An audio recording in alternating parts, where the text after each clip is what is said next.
bienvenue pour cette nouvelle vidéo qui va donc vous présenter mon C'est lundi que lisez-vous, donc le petit rendez-vous hebdomadaire où je vous présente mes lectures de la semaine passée, ce que je lis actuellement et ce que je vais lire ensuite. Alors la semaine passée a été une petite semaine lecture, j'avais pris l'habitude de lire 3 à 4 livres par semaine et là j'en ai terminé 2, sachant que l'autre je l'ai terminé hier soir et j'ai lu 2 BD, donc ça va être assez rapide je pense.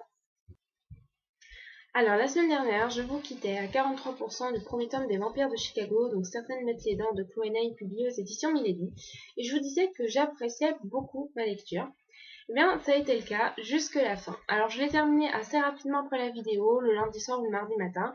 Ça a vraiment été, voilà, une très bonne lecture, très attrayante, pas un coup de cœur, mais voilà, une lecture où j'ai vraiment passé un excellent moment. J'ai beaucoup aimé la mythologie que nous propose l'auteur, je me suis bien attachée au personnage.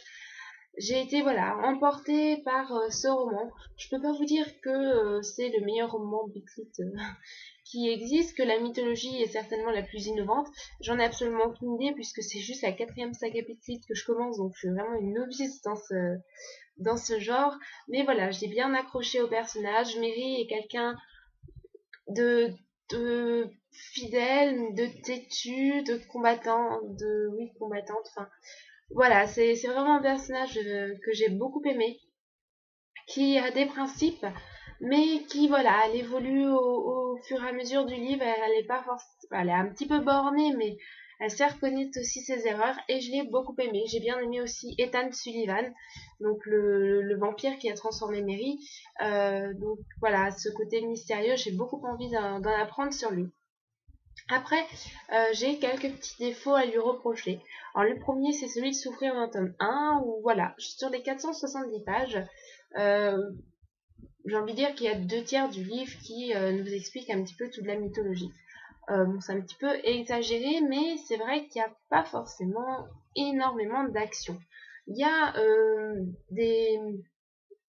il y a de l'action, mais ça reste dans un mode pour expliquer un petit peu le monde où rentre Mary. Or, le résumé nous dit que Mary donc, a été attaquée par visiblement un vampire et elle a été laissée pour morte, et c'est pour ça qu'Ethan Sullivan a été obligé de la transformer. Or, cette histoire d'enquête, elle est présente, mais elle est très très très secondaire, et elle est conclue à la toute fin du livre, comme ça. Vous voyez rien arriver, voilà, hop, elle est conclue, et puis c'est tout. Et j'ai trouvé ça un petit peu dommage, parce que, voilà, j'aurais voulu que ce soit peut-être mis plus en avant, avec plus de suspense. Là, j'ai trouvé que c'était assez secondaire, et du coup, l'installation du monde prenait beaucoup plus de place. Mais voilà, ça n'a pas empêché du tout d'apprécier ma lecture, mais disons que quand le chapitre est arrivé au niveau des conclusions, voilà, donc ça se conclut en une 30aine de pages, je me suis dit, ouais, c'est un petit peu décevant de la manière dont ça arrive. Mais voilà. Et autre petit défaut, alors c'est vrai que là c'est complètement personnel, mais j'ai pour habitude de lire chapitre par chapitre. Voilà, c'est une habitude, j'aime pas couper mes chapitres. J'aime bien, quand je lis, je commence un chapitre, je termine un chapitre et après j'arrête. M'arrêter au milieu d'un chapitre, même quand il y a des paragraphes et tout ça, voilà, c'est pas trop mon truc. On peut pas dire que j'ai du mal, mais j'aime pas trop. Et le problème, c'est que les chapitres de ce roman, il y a à peu près 15-16 chapitres pour 470 pages, donc ça fait globalement 30-40 pages par chapitre.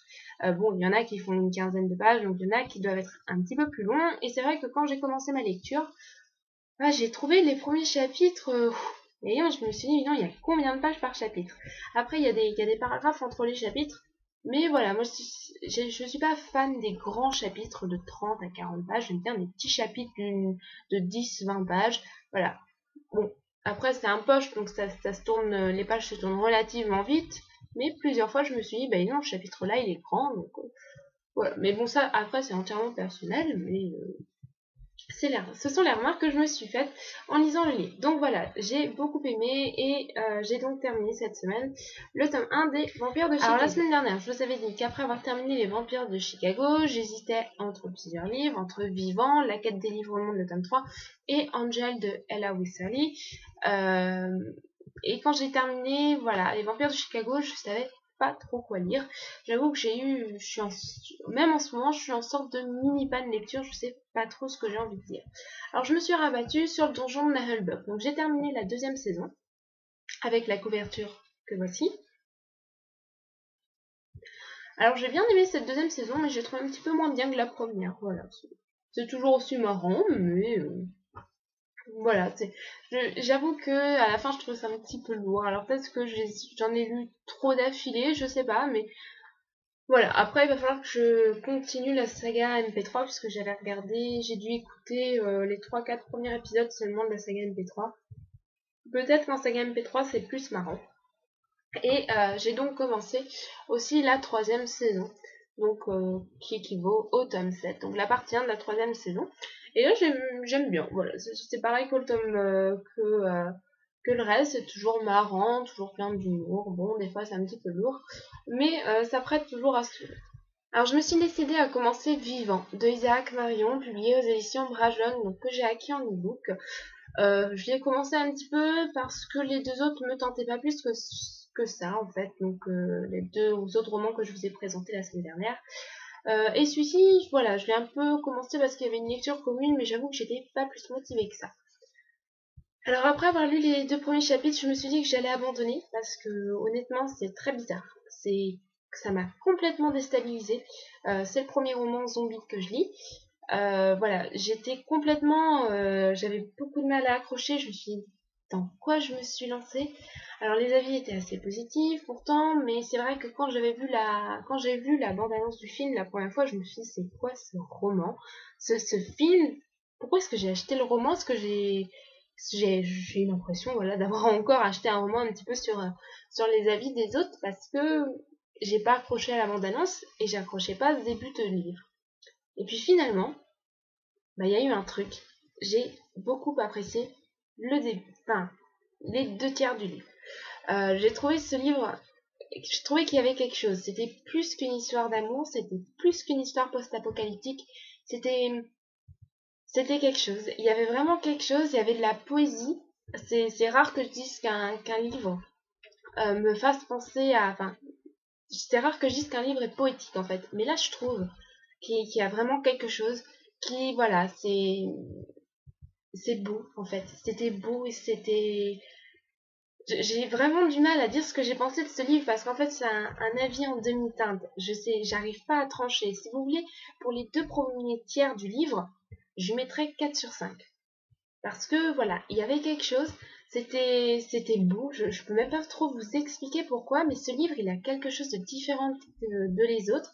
Il n'est pas forcément ultra émouvant, il va pas vous bouleverser, et c'est peut-être parce que c'est la première fois que je lis un roman zombie, mais j'ai vraiment accroché au personnage, vraiment accroché à l'histoire, je me suis attachée, j'avais envie de comprendre, j'avais envie de voir comment ça allait évoluer, et puis il y a eu la fin, où là j'arrive à un 2 sur 5 pour la fin. Parce que je suis déçue, parce que je comprends pas en fait. Il y a quelque chose que j'ai pas dû saisir, je comprends pas comment est-ce qu'on peut conclure un aussi beau livre comme ça. Je suis vraiment déçue, c'est pas logique. À la limite, il y a des choses, voilà, bon, c'est vrai que je suis assez scientifique aussi, mais il y a des choses, je suis pas forcément rationnelle. Tout ce qui est magie, tout ça, ça me pose pas de problème. Mais là, ça me pose un problème. C'est parce qu'on n'est pas dans un monde où il y a de la magie. On est dans un monde comme le nôtre, où c'est la science qui réalise les choses. Il y a souvent une explication scientifique, je dis bien souvent. Autrement, voilà, on met ça sur le compte de la magie, ça, ça rend les choses un peu plus mystiques. Mais là, on n'est pas dans un monde de magie et on n'est pas totalement dans un monde de science non plus. Et il y a quelque chose qui coince avec moi, j'arrive pas à savoir. Alors, je me dis, je vais laisser reposer mon avis. De toute façon, j'ai plein de chroniques à écrire, c'est pas comme si celle-ci était une priorité. Donc, c'est pour une lecture commune, je dois pour l'écrire pour le 20. Mais voilà, je vais laisser vraiment mon avis reposer et un petit peu voir ce qui m'a dérangé. Peut-être relire la fin. Je suis vraiment partante pour en discuter avec des gens via Facebook, etc. Pour voir ce que eux, comment ils ont vu la fin, parce qu'il y a quelque chose qui me bloque. Au final, j'ai trouvé une explication, mais elle est tordue et ça me fait penser à... Enfin, j'ai un peu pioché mon explication Once Upon a Time, peut-être que certains comprendront un peu de quoi je veux parler, mais voilà.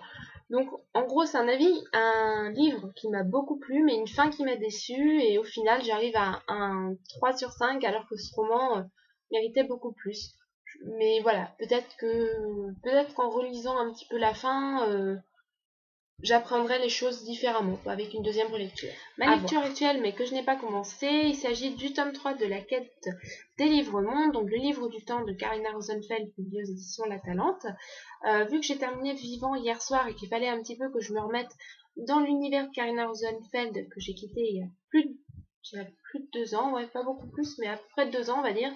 Voilà, j'appréhende un petit peu ce tome 3 parce que je me dis que avec 2 ans d'écart, j'ai dû oublier pas mal de détails. Mais voilà, du coup, j'espère que de me souvenir réussir à rentrer dans l'univers et me rappeler les détails que j'ai pu oublier. Bon, en relisant rien que les résumés et quelques chroniques, déjà c'est revenu, donc voilà, je vais donc l'attaquer, voilà, pendant que la vidéo charge. Et j'ai aussi commencé donc